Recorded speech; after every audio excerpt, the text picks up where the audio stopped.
Hello everyone, मैं मिथुन सिंह स्वागत करता हूं आप सभी का। आशा करता हूं आप सभी बहुत अच्छे होंगे। झारखंड सहायक आचार्य में एक और नई नोटिफिकेशन जारी हुई है। यहां से आप देख पाएंगे 20/5/2025 को ये नोटिफिकेशन, यानी कि अभी जस्ट अ फ्यू मिनट्स एगो ये जो है नोटिफिकेशन जारी किया गया। इसके बारे में बात करेंगे कि जीएसएससी का नया नोटिफिकेशन क्या है और ये जो जेटेट वाले के लिए जो है गुड न्यूज़ क्यों है, ये उनके लिए क्यों गुड न्यूज़ है, इसके बारे में भी बात करेंगे। देखिए, मैं आपको बताऊं, इट इज़ डूमिंग। हाँ, थोड़ी थोड़ी जो चीज़ें जैसे जिस तरह से कर रहा है हाई कोर्ट के प्रेशर की वजह से, वो आपको दिख रहा होगा। That is certain, it was on the card. तो चीज़ें उस तरह से हो रही है, लेकिन मैं आपको अपनी तरफ से जो बातें बता रहा हूँ डे वन से, कि इट इज़ स्टिल 50-50। चीज़ें अभी भी 50-50 है। कोर्ट में मामला है। ऐसा है नहीं कि जैसे जो है ये काम कर रही है, ये नोटिफिकेशन रद्द नहीं हो सकता है या कुछ और चीज़ें नहीं हो सकती है, सीटेट को शामिल नहीं किया जा सकता है। सब कुछ अपने हिसाब से जो है चीज़ें चल रही है। देखिए, दिक्कत क्या आ गई है, दो तीन चीज़ें। ये हाई कोर्ट जो है आउट ऑफ सिलेबस हमारे साथ आया था। अब हाई कोर्ट जो है इस तरह को जो ये प्रेशराइज जो चीज़ें हो रही है वो हो रहा है। फिलहाल मैं आपको बता देता हूँ। यहाँ से आप देख पाएंगे 20/5/2025 की ये नोटिफिकेशन। उसके बाद मैं अपनी कमेंट्री या अपना ओपिनियन आपके साथ साझा करूँगा, ठीक है। अब यहाँ से देख लीजिए, यहाँ पे बोला गया है कि जो सहायक आचार्य के 1 to 5 और 6 to 8 के जो एग्जामिनेशन पेपर रद्द हुए हैं, उन सभी को फिर से ये जो है एग्ज़ाम लेने वाले हैं। कब लेंगे? सभी पेपरों का जो है पुनर्परीक्षा यानी कि री एग्जामिनेशन 28/5 को किया जाएगा। यानी कि आपके पास काफ़ी कम वक्त है इस पेपर को देने के लिए। अब सबसे पहले मन में ये आएगा कि भाई सीटेट वाले भी इस एग्ज़ाम को दे पाएंगे क्या? तो आई रिपीट, जिनका अप्लीकेशन फॉर्म रद्द हुआ है ना, वो कोई इस एग्जामिनेशन को नहीं दे पाएगा। इवन जिन लोगों से आवेदन पत्र मांगे गए हैं, 1196 लोग हैं, वो भले ही एग्ज़ाम दे पाएंगे। आई डाउट कि बहुत सारे लोग दे पाएंगे या नहीं दे पाएंगे। इसके बारे में अभी भी जो है आयोग इस पे बातें अपनी रखेगा, ठीक है। अब बात ये भी आती है ना कि 1196 में कितने लोग एप्लीकेशन देंगे, फिर उनकी जो है आगे वाले प्रक्रिया को जो है ये बढ़ाया जाएगा, वो देखने वाली बात होगी। लेकिन शायद ये भी हो सके कि इन लोगों का जो है एप्लीकेशन फॉर्म यहाँ पे आयोग तो एक्सेप्ट कर लेगा, लेकिन कोर्ट में जो है चैलेंज किया जाएगा और फिर इस तरह से जो है इनको परेशानी का सामना से जो है दो चार करना पड़ेगा। क्योंकि आयोग ने पहले भी कह रखा है कि जो पहले फॉर्म भरेगा, यानी कि पहला फॉर्म जिसने भरा और उसने दूसरा फॉर्म भी अप्लाई कर दिया, तो जो सबसे लेटेस्ट वाला फॉर्म है यानी कि सबसे लास्ट वाला फॉर्म है, वही एक्सेप्ट किया जाएगा, पहले वाले फॉर्म को रिजेक्ट कर देंगे। तो जैसे इस पे अपनी राय रखेगा ना कोर्ट में, आप ही का नियम कानून है, तो बीच खेल में नहीं बल्कि खेल के बाद नियम को बदल रहे हो, तो इस पर समस्या आएगी। डेफिनेटली बहुत बड़ी समस्या आने वाली है। और रही बात एग्जामिनेशन की, तो ये तो होना था और ये हुआ है। अब आप बोलोगे क्या इस पर मेरी क्या राय है? अब ये ओपिनियन है। वीडियो यहीं पे समाप्त हो जाता है। जिनको जाना है वो वीडियो वापस छोड़कर जा सकते हैं। आपका वक्त बिल्कुल बर्बाद होगा यहाँ की बात, क्योंकि मेरी ओपिनियन कितनी मायने रखती है ये आप समझ ही सकते हैं। ना मेरे हिसाब से जेएसएससी चलेगा, ना ही हाई कोर्ट, ना ही सुप्रीम कोर्ट। लेकिन अपनी बात मैं आपके साथ साझा कर देता हूँ कि हम लोग कहाँ पे क्या काम कर रहे हैं और किस तरह से प्रोसेस हो रहा है।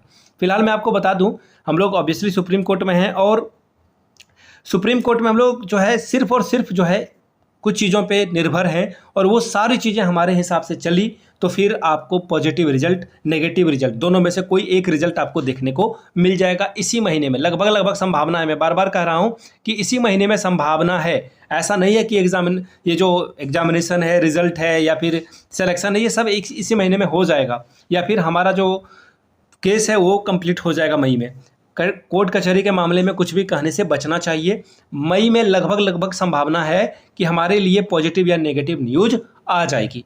अब ये एग्जामिनेशन होने से क्या हम लोगों का नुकसान है? या ऑब्वियसली देखिए, जेएसएससी बहुत स्लोली काम करती है, ये बात आप भी जानते हैं। और ख़ास करके मैं ऐसे बच्चों के लिए जो है अपनी बात रखना चाहूँगा जिनका अप्लीकेशन फॉर्म 1196 भी नहीं है, वो पारा टीचर हैं, वो जेटेट पास विद्यार्थी हैं, उनके लिए ये बहुत बुरी खबर है। आपको बोलते हैं ना कि हाथ को आया मुंह को ना लगा वाली बात हो गई आपके लिए।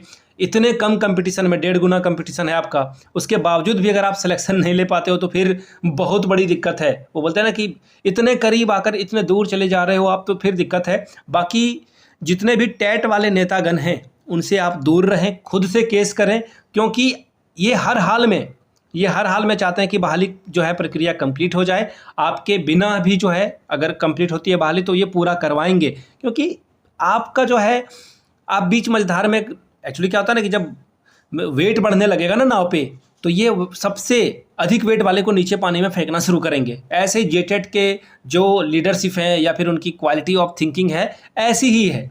बीच नाव में अगर नाव में छेद होने लगे, नाव भारी होने लगे, तो आपको उठा उठा कर ये फेंकना शुरू करेंगे। और ये हो चुका है, ये हो चुका है। अब मुझे बताएं कि जिनका एप्लीकेशन फॉर्म वो जो एक कट ऑफ डेट रखी गई थी उसके बाद हुआ है, वो कहाँ जाएंगे, वो कहाँ जाएंगे? वो बात मैं आपके साथ आपसे पूछना चाहता हूँ। इसका किसी के पास आंसर है क्या? तो लोग देखिए, मैंने ग्रुप में जुड़ा हुआ हूँ, बहुत सारे लोगों के ग्रुप में जुड़ा हुआ हूँ, तो वहाँ पे एक ही सवाल बोला जाता है कि आप इतने दिन तक क्या कर रहे थे, ये आपकी गलती है, आप समझो। तो देखिए, स्वार्थी लोगों के साथ दिक्कत ये है कि अपने पराये में भी ये विभेद नहीं कर पाते हैं। इनके लिए सबसे सर्वोपरि अहम होता है मैं ही होता है। तो ये ऐसे लोग हैं। फिलहाल ये नोटिफिकेशन आई थी तो मैंने सोचा आपको ये बात बता दी जाए। बाकी दुआ करिए जितने भी सीटेड वाले विद्यार्थी हैं। येस, ऑफकोर्स इट इज़ डूमिंग, आपके लिए चीज़ें वर्ष से वर्ष हो रही है, लेकिन कोई बात नहीं, ये सभी चीज़ें ऑन द कार्ड थी। ये सारी बातें होनी ही थी। हाईकोर्ट की वजह से ये थोड़ा सा जो है वो कैटलिस्ट की तरह हाईकोर्ट आया है और ये सारी जो इक्वेशन है वो सारी बदल गई है। लेकिन जून में भी सुनवाई होने वाली है और एक स्टे, मैं बार बार कह रहा हूँ कि डूबते को तिनके का सहारा, अगर एक स्टे भी लग गया ना तो ये बहाली प्रक्रिया बिल्कुल बारूद के ढेर पे बैठी है और एक चिंगारी से ये पूरी बहाली प्रक्रिया खत्म हो सकती है। बाकी मई में ना हो, जून में सही होगा तो ज़रूर कुछ ना कुछ हमारे लिए, क्योंकि मैं बार बार कहता हूँ मैथमेटिक्स का स्टूडेंट हूँ, तो मैं आपको बार बार कहता हूँ प्रोबेबिलिटी वाले उस थ्योरम को याद करिए। सिक्का उछालोगे तो हेड या टेल आने की प्रोबेबिलिटी 50-50 है। तो इंतज़ार कीजिए, कोई जीत नहीं रहा है अभी, ना कोई हार रहा है। चीज़ें धीरे धीरे आगे बढ़ रही है अपने गंतव्य स्थान तक। याद रखिएगा, डेस्टिनेशन तक ये पहुंचा नहीं है, गंतव्य स्थान तक ये भर्ती प्रक्रिया पहुंची नहीं है। बीच मझधार में कभी भी ये भर्ती प्रक्रिया डूब सकती है, तो इसको याद रखिएगा। बाकी जो भी चीज़ें चल रही है चलते रहें। बाकी कमेंट सेक्शन में जितने भी जेटेड वाले आएँ उनको धोने से आपको जो है बिल्कुल सर्फ एक्सल की कीमत की जो है परवाह नहीं करना है, बिल्कुल धोएं। अगर कोई अगड़म बगड़म वाली बातें कर रहा है तो प्रेम से चाचा चाची को प्यार देना है अपना, है ना। चाचा चाची हमारे हैं वो, तो अंकल आंट को बिल्कुल प्यार देना है। वीडियो को यहीं समाप्त करूँगा। आगे और कोई अपडेट आती है तो definitely I will share with you. Video जो है बहुत सारे लोग रिपोर्ट भी कर रहे हैं जेटेड वाले विद्यार्थी जो है इस वीडियो को रिपोर्ट भी कर रहे हैं, और मुझे हंसी आती है भाई। आपके रिपोर्ट करने से या फिर डिसलाइक कर जाने से वीडियो जो है यूट्यूब से टेक डाउन नहीं होगी। आप लोग जो काम कर रहे हैं, मुझे पता है आप क्या करना चाहते हो। 6 साल से काम कर रहा हूँ, सहायक आचार्य के आने से पहले यूट्यूब पे हूँ, तो ये सारी जो बकवास वाले काम आप लोग कर रहे हो, प्लीज़ कंटिन्यू काम करते रहें। आपके एफर्ट में कमी नहीं आनी चाहिए। डिसलाइक आप बटन दबाते रहें। जितने भी जेटेड वाले विद्यार्थी हैं वो बोलते हैं ना कि अरे बादल के आ जाने से सूरज नहीं ढका करते। कितने दिन बादल जो है सूरज को ढका रहेगा, रोशनी आएगी ही आएगी, आज नहीं तो कल। तो फिलहाल इस वीडियो को मैं यहीं पे जो है समाप्त करूंगा। आगे और कोई अपडेट आती है तो definitely I will share with you. Video को यहाँ तक देखने के लिए आप सभी का बहुत बहुत शुक्रिया। Have a good day.